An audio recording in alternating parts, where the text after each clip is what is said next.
Inorganic chemistry में आपको hydrogen, it's elements, compounds, S block, P block, फिर coordination chemistry, ये चैप्टर मेनली उसको कंपोज करते हैं। इन चैप्टर्स के लिए बेसिक होता है इलेक्ट्रॉनिक कॉन्फ़िगरेशन, फिर उसके बाद पीरियोडिक टेबल पूरा और बॉन्ड चैप्टर। तो ये हमने तो देखा ही है ऑलरेडी, लेकिन फिर भी एक बार रिवाइज कर लेते हैं कि इसमें है क्या। तो पीरियोडिक टेबल में सबसे ज़्यादा इंपॉर्टेंट याद रखने जैसा क्या है, तो जनरल ट्रेंड्स क्या है प्रॉपर्टीज़ में देखो। तो यहाँ पे मैंने ट्रेंड्स लिखे हैं, एटॉमिक नंबर, उसका ट्रेंड ग्रुप में क्या होगा और पीरियड में क्या होगा। इसका मतलब है डाउन द ग्रुप इंक्रीज हो रहा है, इसका मतलब है नीचे से ऊपर इंक्रीज हो रहा है, मतलब डाउन द ग्रुप डिक्रीज हो रहा है। इसका मतलब इस डायरेक्शन में इंक्रीज हो रहा है, मतलब लेफ़्ट टू राइट इंक्रीज हो रहा है। इसका मतलब इस डायरेक्शन में इंक्रीज हो रहा है, मतलब राइट टू लेफ़्ट इंक्रीज होगा, यानी लेफ़्ट टू राइट डिक्रीज हो रहा है। तो ये डाउन द ग्रुप बढ़ेगा, एटॉमिक नंबर पीरियड में भी बढ़ेगा, atomic mass down the group बढ़ेगा, पीरियड में भी लेफ़्ट टू राइट बढ़ेगा। Covalent radius down the group बढ़ती है, पीरियड में राइट टू लेफ़्ट बढ़ती है, मतलब लेफ़्ट टू राइट कम होगी। Ionic radius down the group बढ़ेगी, लेकिन पीरियड में आयोनिक रेडियस कुछ इस तरीके से ट्रेंड दिखाती है। पहले कैटायन की साइज़ कम होगी, एनायन हाइपोजाइडली बड़ा होगा और फिर आयनाइन की साइज़ कम होती जाएगी। Density down the group usually बढ़ती है। ये सभी मैं जनरल प्रॉपर्टीज़ बता रहा हूँ, इसको एक्सेप्शंस हो सकते हैं, जहाँ जहाँ पे एक्सेप्शंस होंगे वहाँ पे हम देख लेंगे, लेकिन ये जनरल ट्रेंड्स है। डेंसिटी पीरियड में भी लेफ़्ट टू राइट बढ़ती है। मेल्टिंग पॉइंट बढ़ेगा, इसके लिए कोई ट्रेंड नहीं। Boiling point down the group बढ़ेगा। अब इम्पॉर्टेंट है 4 properties, ionisation enthalpy, electronegativity, electron gain enthalpy and non-metallic character. All these properties show attraction for electron. ये प्रॉपर्टी ज़्यादा है, मतलब अट्रैक्शन फॉर इलेक्ट्रॉन ज़्यादा है, बहुत ही इंपॉर्टेंट है ये प्रॉपर्टीज़। आयोनाइजेशन इंथैल्पी, ये सभी के सभी प्रॉपर्टीज़ ग्रुप में टॉप टू बॉटम कम होती है, यानी बॉटम से टॉप बढ़ती है, और पीरियड में लेफ्ट टू राइट बढ़ती है। पीरियोडिक टेबल में आपको पता होना चाहिए ये एस ब्लॉक है, ये डी ब्लॉक है, and this is P block. नीचे वाले लैंथेनेट्स, ये है एक्टिनेट्स। इसके बाद है पी ब्लॉक एलिमेंट्स, ठीक है, लेकिन फिर भी आपको ये मेटालाइट्स पता होने चाहिए। जो भी पीरियोडिक टेबल है आपका, इसमें यहाँ ऐसे जिगजैग करके मेटालाइट्स है। तो ये मेटालाइट्स ये बोरॉन से स्टार्ट होते हैं, लेकिन एनसीईआरटी में इसको कंसिडर नहीं किया है। ये यहाँ पे मैंने सिर्फ पी ब्लॉक ही निकाला है। तो ये है मेटालाइट्स, ये देखिए, ये इनको याद करने के लिए ट्रिक है, सीता गेली आजा शोभा तेरे पीछे आता हूँ, या फिर सीता गई, ठीक है। हूँ के लिए कुछ भी नहीं है, आता के लिए है एस्टेटाइन। यहाँ तक आपके ये मेटालाइट्स है। इनके ऊपर होते हैं मेटल, नॉन मेटल्स। ये मेटालाइट्स के ऊपर इधर होते हैं नॉन मेटल्स, नीचे रहेंगे आपके मेटल्स। आपको कंडेंस्ड इलेक्ट्रॉनिक कॉन्फ़िगरेशन के बारे में पता होना चाहिए। कंडेंस्ड इलेक्ट्रॉनिक कॉन्फ़िगरेशन के लिए हम नोबल गैसेस का यूज़ करते हैं। ये सभी है पीरियोडिक टेबल के noble gases with their atomic numbers written on the top. ये है उनके पीरियड्स, दूसरे पीरियड का ये है, तीसरे पीरियड का ये है, चौथे, पाँचवें, सिक्स्थ, ये इस तरीके से पीरियोडिक टेबल है। तो ये लास्ट पीरियड जो है ये नोबल गैसेस का होता है। उनकी डिफरेंशिएटिंग सबसेल, यानी उनका अगर इलेक्ट्रॉनिक कॉन्फ़िगरेशन किया जाए तो लास्ट सबसेल ये होती है। हीलियम के लिए 1s, नियॉन के लिए 2p, आर्गॉन के लिए 3p, 4p, 5p, 6p। तो जिस पीरियड का वो है उसी सेल की p सबसेल लास्ट होती है। देखिए 6th पीरियड का है तो उसकी last subshell 6p, 4th period का है तो लास्ट सबसेल 4p। बस हीलियम के लिए फर्स्ट पीरियड का है तो उसकी लास्ट सबसेल 1p नहीं है, 1s है, क्योंकि 1p एग्जिस्ट ही नहीं करती। फॉर एग्जांपल अगर नियॉन का अगर आप देखोगे तो इलेक्ट्रॉनिक कॉन्फ़िगरेशन कुछ इस तरीके से होगा। ये जो लास्ट सेल है इसको वैलेंस सेल बोलते हैं, और जिसकी सबसे ज़्यादा एनर्जी होती है उसको डिफरेंशिएटिंग सबसेल बोलते हैं। देखिए लास्ट सबसेल को ही डिफरेंशिएटिंग सबसेल बोलते हैं, या फिर subshell with highest energy. Valence shell को लास्ट सेल भी बोला जाता है, या फिर अल्टीमेट सेल भी बोला जाता है। लास्ट बट वन शेल, मतलब ये है न्यूक्लियस, ये हो गए आपकी वैलेंस शेल, ये हो गए last but one shell. Last but one shell को पेन अल्टीमेट शेल भी बोला जाता है। ये है लास्ट बट टू शेल, मतलब बाहर से दो छोड़ के, लास्ट बट टू शेल को प्री पेन अल्टीमेट शेल भी कहा जाता है। कंडेंस इलेक्ट्रॉनिक कॉन्फ़िगरेशन कुछ भी नहीं होता है, किसी भी मेटल के एटॉमिक नंबर को पकड़ लो आप और उसको आप नोबल गैस के फॉर्म में लिख लो।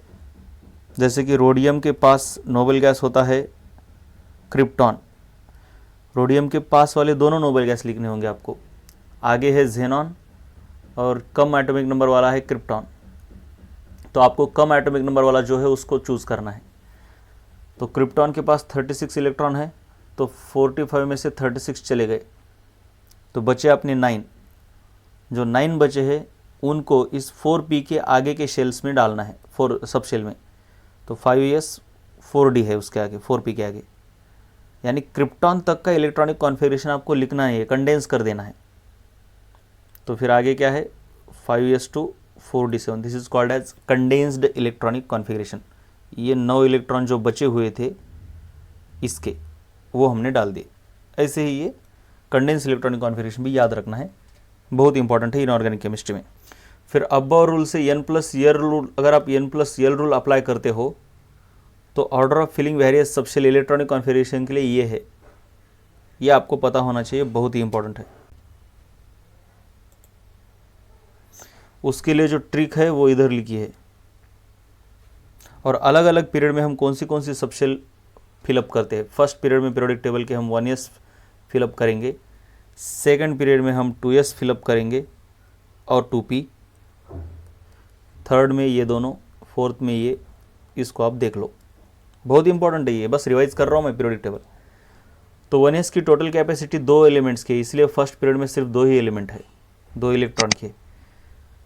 सेकंड सेल की कैपेसिटी 2s और 2p को मिला के होगी, इसकी 2 और इसकी 6, मतलब टोटल मिला के 8 इलेक्ट्रॉन फिलअप कर सकते हो आप। इसका मतलब है सेकंड पीरियड में 8 एलिमेंट्स है। वैसे ही थर्ड पीरियड में 8 एलिमेंट्स है, फोर्थ में 18, फिफ्थ में 18 एलिमेंट्स, सिक्स्थ और सेवन्थ में 32 एलिमेंट्स है। ये सबसे लॉन्गेस्ट पीरियड्स है, ये लॉन्ग पीरियड्स है, ये दोनों शॉर्ट है और ये शॉर्टेस्ट पीरियड है। अर्थ के बारे में भी कुछ पता होना चाहिए। जो अपनी अर्थ है वो स्पेरिकल है, तो ये है अर्थ। इस अर्थ के सेंटर में जो है इसको हम बोलते हैं कोर, दिस इज कोर। फिर बाद में जो ये है ये वाली लेयर इधर, इसको बोलते हैं मैंटल। और सबसे ऊपर जो है ये, इसको बोलते हैं क्रस्ट। और इस क्रस्ट में ही हमको एलिमेंट्स मिलते हैं। ये एलिमेंट्स कंबाइंड फॉर्म में मिल सकते हैं, मतलब कंपाउंड के फॉर्म में,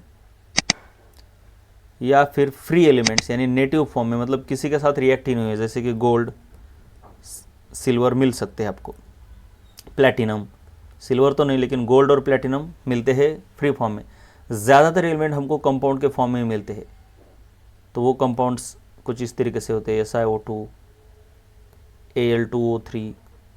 तो कंबाइंड फॉर्म में ही सबसे ज़्यादा एलिमेंट्स आपको अर्थ क्रस्ट में मिलेंगे। अर्थ क्रस्ट के ऊपर शुरू होता है आपका एटमॉस्फेयर।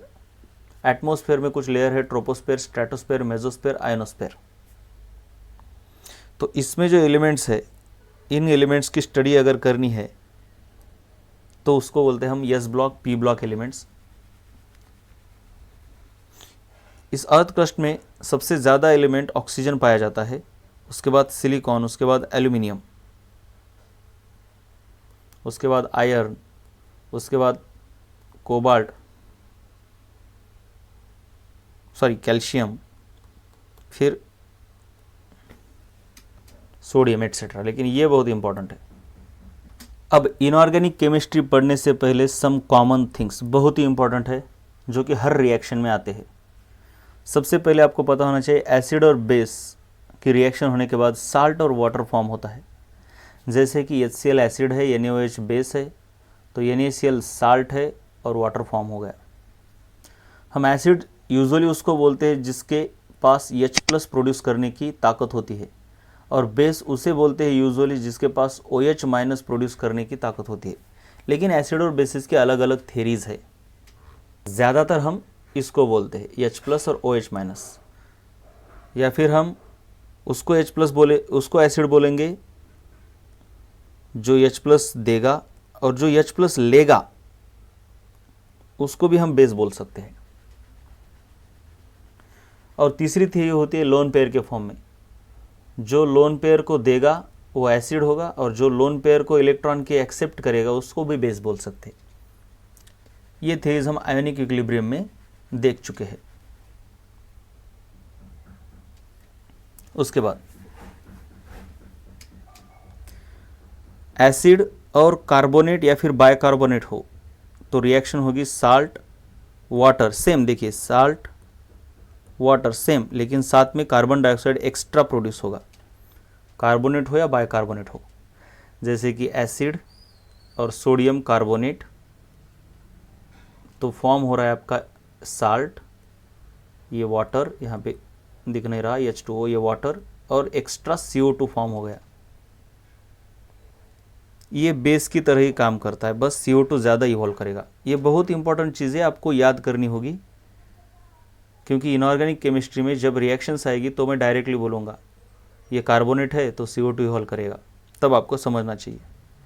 उसके बाद बहुत इंपॉर्टेंट रिएक्शन होती है एसिड की मेटल के साथ, तो साल्ट फॉर्म होता है और हाइड्रोजन गैस फॉर्म होता है, याद रखना है। जैसे कि HCl है एसिड और ये है मेटल सोडियम, तो ये साल्ट फॉर्म हो गया NaCl, ये देखिए इन दोनों का कॉम्बिनेशन होके, और हाइड्रोजन गैस इवॉल्व हो गया। यहाँ पे कैल्शियम भी यूज़ कर सकते हो, मैग्नीशियम भी, मतलब मेटल है तो हाइड्रोजन गैस इवॉल्व करेगा। एसिड की रिएक्शन अगर वाटर के साथ होती है तो एसिड अपना H+ वाटर को दे देता है और एनायन फॉर्म कर लेता है।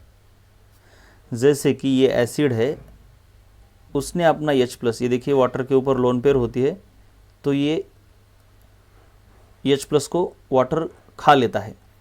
H+ को खाने के बाद वाटर H3O+ बन जाता है, क्योंकि एक H ज़्यादा आ गया ना, इसलिए H3O+। बेसिकली ये ऐसा होता है। तो ये इलेक्ट्रॉन ये खींच लेगा, तो इसलिए इसके ऊपर माइनस चार्ज आ गया, ये प्लस बन गया, और इस प्लस को इस ऑक्सीजन के इलेक्ट्रॉन ने खा लिया, मतलब खुद से चिपका लिया कोऑर्डिनेट बॉन्ड करके। मतलब कुछ इस तरीके से हुआ, देखिए HOH और HCl, इसके ऊपर लोन पेयर थी, ये मोर इलेक्ट्रोनेगेटिव, इसलिए ये दोनों इलेक्ट्रॉन खींच लेगा बॉन्ड के अंदर के। अब इसको इलेक्ट्रॉन की डेफिशिएंसी हो गई, तो ये इलेक्ट्रॉन इस हाइड्रोजन को दे देगा, और आपको मतलब ये एक्चुअली हाइड्रोजन के साथ कोवेलेंट बॉन्ड बना रहा है, कुछ भी नहीं। ये देखिए क्या हो रहा है, देखिए ठीक से, ये Cl- हो गया, ये ब्रेक होने के बाद H+ और Cl- दिखेंगे आपको। अब ये वाटर जो दिख रहा है ना, ये वाटर क्या करेगा, ये लोन पेयर इसको देगा, क्योंकि अब इसका ऑर्बिटल एम्प्टी हो गया, इसके इलेक्ट्रॉन तो इस क्लोरीन ने खींच लिए, तो आपके पास फाइनली क्या बन रहा है, इसको मिला के H3O+, ये प्लस चार्ज, और फिर ये Cl-, कुछ इस तरीके से हुआ। उसके बाद इंपॉर्टेंट रिएक्शन है, अगर बेस वाटर में घुल जाता है तो OH- फॉर्म करेगा, एसिड H+ करेगा तो बेस OH- और कैटायन फॉर्म होगा, और वो H2O जैसे का तैसा। देखिए जैसे कि NaOH H2O के साथ अगर मिक्स होता है तो कुछ नहीं होता, बेसिकली ये यहाँ से ब्रेक हो जाता है, ब्रेक होने के बाद Na+ और OH- में वो कन्वर्ट हो गया, मतलब ये कैटायन और OH-। इंपॉर्टेंट बात है, बेस से OH- निकलेगा और एसिड से H+ निकलेगा। इसको हम ऐसे भी लिख सकते हैं, H3O+ को H+ + H2O भी लिख सकते हैं, जैसे कि हमने ये OH- और H2O लिखा है अलग अलग, लेकिन इन दोनों के अंदर कोई रिएक्शन नहीं होती, मगर इन दोनों के बीच में रिएक्शन हो जाती है, इसलिए हम इसको कंबाइंड फॉर्म में लिखते हैं। तो एसिड हो या बेस हो, वाटर में डालने के बाद दोनों के साथ एक ही काम हो रहा है, एक ही काम हो रहा है। देखिए इस यहाँ से ब्रेक हो रही है, बस यहाँ से ब्रेक, ये तो ये भी H+ Cl माइनस और H2O फॉर्म करेगा, और ये भी कुछ नहीं करेगा, Na प्लस OH माइनस और H2O फॉर्म करेगा। लेकिन बात फ़र्क सिर्फ इतना है कि ये दोनों कंबाइन नहीं होते, लेकिन ये इसके साथ कंबाइन होके H3O प्लस बना लेता है बस।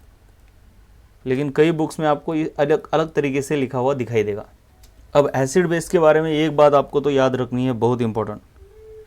नॉन मेटल की कोई भी चीज़ हो वो एसिडिक रहेगी, और मेटल की कोई भी चीज़ हो वो बेसिक रहेगी।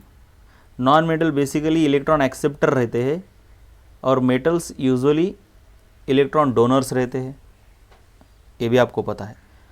तो नॉन मेटल का कुछ भी मतलब क्या हो सकता है? नॉन मेटल के ऑक्साइड्स हो सकते हैं, हाइड्राइड्स हो सकते हैं, या फिर हाइड्रोक्साइड्स हो सकते हैं, या फिर हाइड्राइड्स हो सकते हैं। तो कुछ नहीं होता। ऑक्साइड मतलब ऑक्सीजन के साथ एलिमेंट, जैसे कि कोई एलिमेंट है ई, तो उसका ऑक्साइड मतलब EO हो गया। हाइड्रोक्साइड मतलब EOH हो गया, दोनों के साथ रिएक्शन, मतलब दोनों के साथ कंपाउंड। और हाइड्राइड का मतलब बस H के साथ कंपाउंड। तो यहाँ पे मैंने नॉन मेटल के ऑक्साइड्स दिए हुए हैं। तो नॉन मेटल्स के ऑक्साइड्स सभी के सभी क्या होंगे? एसिडिक होंगे। और मेटल के ऑक्साइड्स देखो, ये सभी बेसिक होंगे। लेकिन अगर मेटल की ऑक्सीडेशन स्टेट किसी ऑक्साइड में बहुत ज़्यादा है, किसी ऑक्साइड में बहुत ही ज़्यादा है मेटल के ऑक्सीडेशन स्टेट, जैसे कि इन दोनों में +7 है, +6 है, तब ये ऑक्साइड्स बेसिक नहीं एसिड की तरह बिहेव करेंगे। So this is exception. उसके बाद है हाइड्रोक्साइड। नॉन मेटल के हाइड्रोक्साइड्स एसिडिक रहेंगे, मेटल्स के हाइड्रोक्साइड्स बेसिक रहेंगे। उसके बाद है हाइड्राइड्स। नॉन मेटल के हाइड्राइड्स एसिडिक रहेंगे, और मेटल के हाइड्राइड्स बेसिक रहेंगे। बात ख़त्म। अब ये रिएक्शन दो बहुत इंपॉर्टेंट है। एसिड की रिएक्शन साल्ट के साथ, तो आपका न्यू एसिड फॉर्म होगा और न्यू साल्ट फॉर्म होगा। जैसे कि देखिए ये एसिड है और ये साल्ट है, तो नया साल्ट कैसे फॉर्म होगा? देखिए साल्ट के पास बेसिकली रहता है कैटायन और ये एनायन। तो बस होता ये है कि इसका ये जो एनायन है वो इसको डिस्प्लेस करता है, ये इस तरीके से, और ये इसके साथ कंबाइन हो जाता है, यानी कि ये डबल डिस्प्लेसमेंट रिएक्शन हो जाती है। तो सिंपल सी बात है, Na2SO4 फॉर्म होगा, और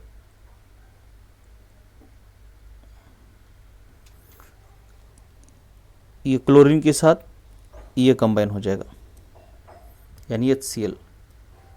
इस टाइप की रिएक्शन को हम डबल डिस्प्लेसमेंट भी बोलते हैं। दो तरीके की रिएक्शन होती है। यहाँ पे मैंने कोई बैलेंस नहीं किया है, लेकिन बस देख लो। एक होती है सिंगल डिस्प्लेसमेंट, दूसरी होती है डबल डिस्प्लेसमेंट। सिंगल डिस्प्लेसमेंट में बस ये इसकी जगह पर आ जाता है, ये एलिमेंट ही रहता है। लेकिन डबल डिस्प्लेसमेंट में क्या होता है, ये इसकी जगह पे आ जाएगा और ये इसकी जगह पर आ जाएगा, मतलब दोनों एक दूसरे को डिस्प्लेस कर लेंगे। ये देखिए कुछ इस तरीके से।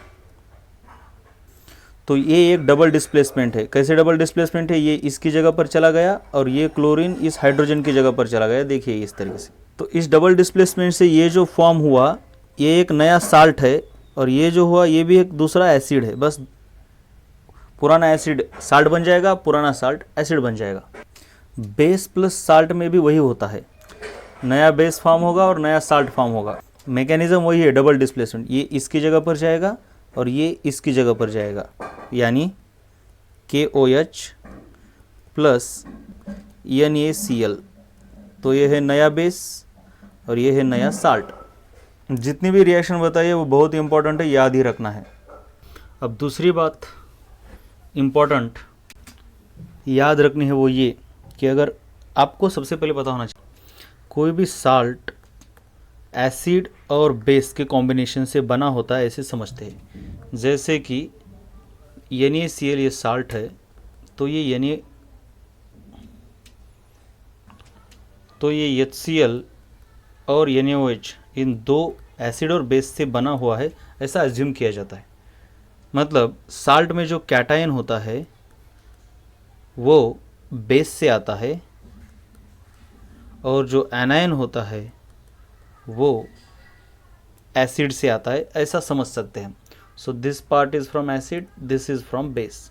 सिमिलरली K2SO4 ये कैटायन है और ये एनायन है, तो ये आया एसिड से, ये आया बेस से। एसिड से एनायन, A फॉर A, ऐसा याद रख सकते हैं। तो आपको याद रखना है, जब भी किसी एसिड से साल्ट बनेगा तो हम नाम कैसे रखेंगे, या फिर एसिड हो तो उसके एनायन का नाम कैसे होगा। अगर एसिड के सफिक्स में OUS है तो आयन का नाम के सफिक्स में ITE होगा, जैसे कि, और अगर एसिड में IC है तो आयन में ATE होगा। जैसे कि ये है सल्फ्यूरिक एसिड, ये देखिए, तो सल्फ्यूरिक एसिड है तो उसका जो एनायन है जो कि साल्ट में जाएगा उसको हमने सल्फेट बोला है। देखिए IC है तो ATE सफिक्स आ रहा है आयन में। वैसे ही ये है हाइपोहैलस एसिड, OUS है तो इसको हाइपोहैलाइट आयन, आइट बोलेंगे इसको। तो सिंपल सी बात है, OUS को ITE और IC है तो ATE। तो ऑर्गेनिक केमिस्ट्री में बहुत सारे आयंस है इम्पॉर्टेंट जो कि आपको याद होनी चाहिए। मैंने यहाँ पर और कुछ एग्जांपल लिए। देखिए ये हैलस एसिड है तो इसके एनायन का नाम है हैलाइट। हेलिक एसिड हैलेट आयन, पर हेलिक एसिड पर हैलेट आयन, सिर्फ IC को ATE से रिप्लेस करो। अब इनऑर्गेनिक केमिस्ट्री में बहुत ही इंपॉर्टेंट कुछ आयंस है, उनके फॉर्मूले और उनके नाम आपको याद करने होंगे, बहुत ही इंपॉर्टेंट है, देख लीजिए आप। कुछ ट्रेंड्स है, देखिए जैसे कि कार्बोनेट है और इसको अगर H लगाओगे आप तो ये बायकार्बोनेट बन जाता है। जैसे कि सल्फाइट है, इसको अगर H लगाओगे आप तो ये बायसल्फाइड बन जाता है। वैसे ही सल्फेट बायसल्फाइट, ऐसे नाम आएंगे आपके, सल्फेट बायसल्फेट बन जाएगा। और बाकी छोटी मोटी चीज़ें आपको देखनी होंगी यहाँ पर।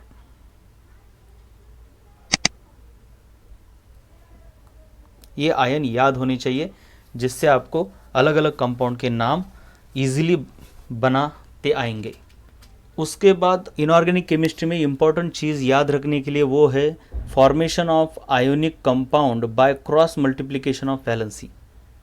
अगर आपके पास कोई आयन है और उसकी वैलेंसी आपको पता है तो उससे जो कंपाउंड फॉर्म होगा दो आयन से, उसका नाम आप इजीली पहचान सकते हो। पहले कैटायन का नाम लेंगे और फिर एनायन का नाम, और वो कंपाउंड कैसे फॉर्म होगा ये भी देखेंगे। जैसे कि आपके पास है Na और दूसरा है Cl। Na की वैलेंसी 1, Cl की वैलेंसी 1, तो इनको क्रॉस मल्टीप्लाई करोगे आप तो Na1 Cl1 यानी NaCl, इसका नाम रहेगा सोडियम क्लोराइड। अगर दूसरा आयन देखोगे आप Mg, जिसकी वैलेंसी होती है 2, और आयन एनायन लेंगे हम कोई फॉर एग्ज़ाम्पल, और इसके साथ अगर आप नाइट्रेट आयन ले लेंगे, ये ऐसा होता है और ये ऐसा, तो इसकी वैलेंसी है 1। वैलेंसी माइनस नहीं होती, वैलेंसी ऑलवेज पॉजिटिव होती है। जो चार्ज है वही वैलेंसी, लेकिन उसका मैग्नीट्यूड। तो इससे कंपाउंड जो फॉर्म होगा वो इस तरीके से क्रॉस मल्टीप्लिकेशन से, मतलब Mg उसको 1 और नाइट्रेट उसको 2 लगाएंगे, इसका नाम होगा मैग्नीशियम नाइट्रेट। सिमिलरली एल्यूमिनियम जिसकी वैलेंसी है 3 और सल्फेट जिसकी वैलेंसी है 2, इससे जो कंपाउंड बनेगा आयोनिक कंपाउंड वो इस तरीके से बनेगा। एल्यूमिनियम को 2 से मल्टीप्लाई करो और सल्फेट को 3 से। ये सल्फेट लो और इसको ब्रैकेट करना होगा क्योंकि ये कॉम्प्लेक्स आयन है, 2 से ज़्यादा एटम है इसमें, और ये 3। जैसे आयन से आपने कंपाउंड बनाया वैसे कंपाउंड से आयन भी बना सकते हैं आप। जैसे कि आपके पास है AlCl3, तो इसके आयन्स भी आपको निकालते आने चाहिए। एल्यूमिनियम एक आयन होगा और क्लोरीन, ऑफकोर्स ये माइनस, और एल्यूमिनियम पर 3+, और क्लोरीन 3 है इसलिए यहाँ पे 3 लगाने होंगे, यहाँ पे नहीं लगाएंगे आप। ओके, तो ये सभी मैंने यहाँ पे कुछ एग्जांपल लिए किस तरीके से फॉर्म किया है, देखिए उनके नाम भी लिखे हैं मैंने। ओके।